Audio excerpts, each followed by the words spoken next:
गजाननं भूतगणादिसेवितं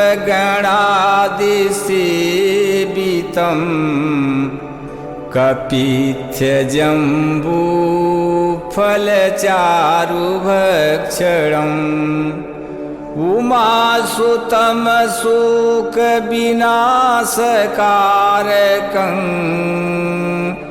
नमामि विघ्नेश्वरं पादपङ्कजम्।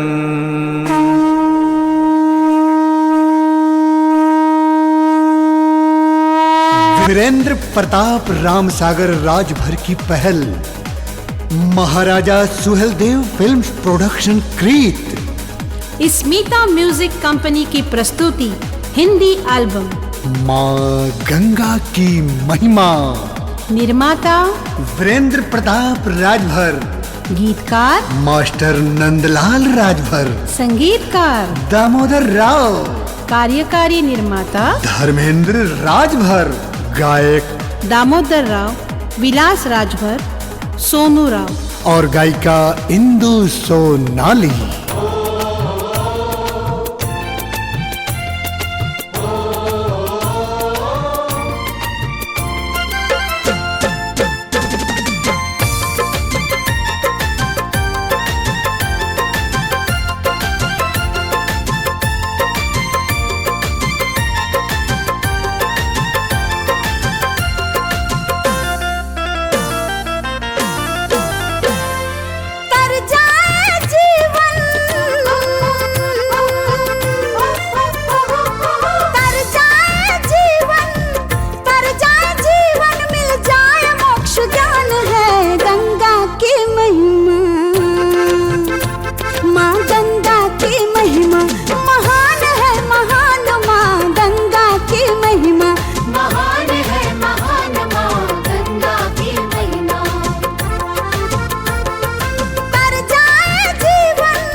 गंगा का सच ऋषि वैज्ञानिक जानते, 6 करोड़ साल पहले का अनुमान मानते।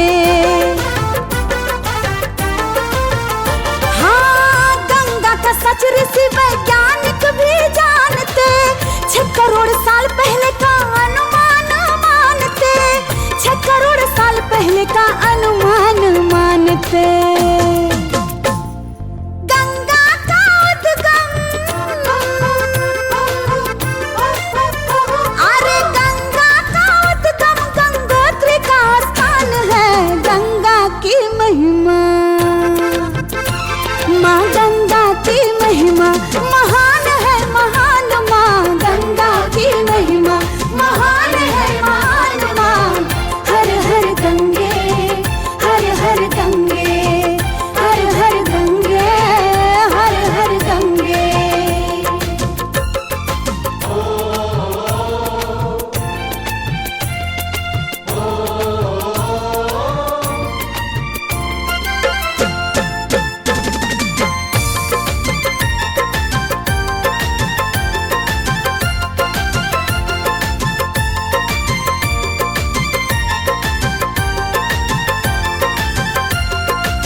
नजर में कोई छोटा ना बड़ा है, गोद में समा लेती आके जो खड़ा है। हाँ, माँ की नजर में कोई छोटा ना बड़ा है, गोद में समा लेती आके जो खड़ा है, गोद में समा लेती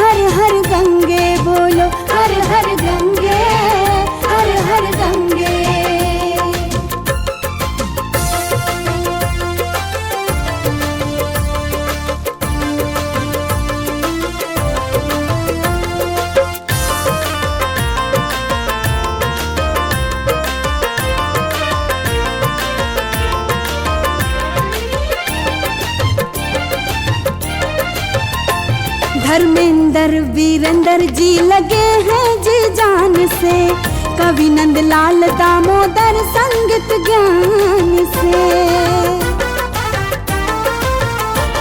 धर्मेंद्र वीरेंद्र जी लगे हैं जी जान से, कवि नंदलाल दामोदर संगीत ज्ञान से, कवि नंदलाल दामोदर संगीत ज्ञान से।